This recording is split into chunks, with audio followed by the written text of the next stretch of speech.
આગામી દિવસોમાં રક્ષાબંધનનો પવિત્ર તહેવાર આવી રહ્યો છે, ત્યારે અમદાવાદની વેદાંત ઇન્ટરનેશનલ પ્રી સ્કૂલ દ્વારા અનોખા રાખી મેળાનું આયોજન કરવામાં આવ્યું.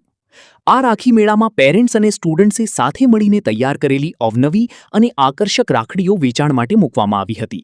સાથે જ રક્ષાબંધનના તહેવાર પર ગિફ્ટ તરીકે આપી શકાય તેવી વિવિધ હેન્ડમેડ વસ્તુઓ પણ સ્ટોલ પર રાખવામાં આવી હતી. આ પ્રવૃત્તિનો મુખ્ય ઉદ્દેશ બાળકોમાં સર્જનાત્મકતા અને વ્યવસાયિક સમજ વિકસાવવાની સાથે મહિલાઓને પોતાની કળા અને હસ્તકૌશલ્યનો ઉપયોગ કરીને આર્થિક રીતે સ્વાવલંબી બનવા માટે પ્રોત્સાહિત કરવાનો છે. રાખી મેળામાં પેરેન્ટ્સ અને સ્ટુડન્ટ્સનો ઉત્સાહ જોવા મળ્યો હતો અને મોટી સંખ્યામાં લોકોએ હેન્ડમેડ વસ્તુઓની ખરીદી કરી હતી. તો 20 જેટલા સ્ટોલ છે અહીંયા સ્કૂલમાં.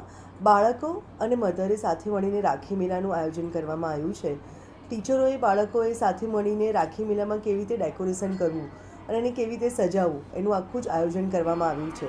સાથે સાથે એ લોકોએ બનાવ્યું છે પણ સાથે, જેમ કે મમ્મી અને બાળક એક સાથે મળીને બનાવે અને બિઝનેસ કરે.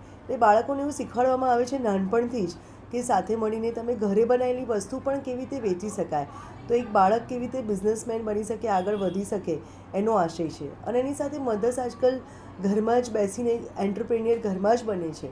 તો એ પણ એમને એક પ્રોત્સાહન આપવા માટે કે ઘરમાં બેસીને કોઈ બિઝનેસ કરતા હોય, એ જો સ્કૂલ તરફથી સપોર્ટ મળે તો એમનો બિઝનેસ આગળ વધી શકે છે. એના આજે નહીં તો 500થી 700 લોકોનું અહીંયા આજે આગમન થશે અને એમનું જે બી છે એમાં સેલ થશે અને એમને બાળકો અને માતાઓ બંનેને પ્રોત્સાહન મળશે. ऐसे ही अन्य खबरों के लिए चैनल को सब्सक्राइब कीजिए. खबरों का नोटिफिकेशन पाने के लिए बेल आइकॉन को जरूर दबाएं.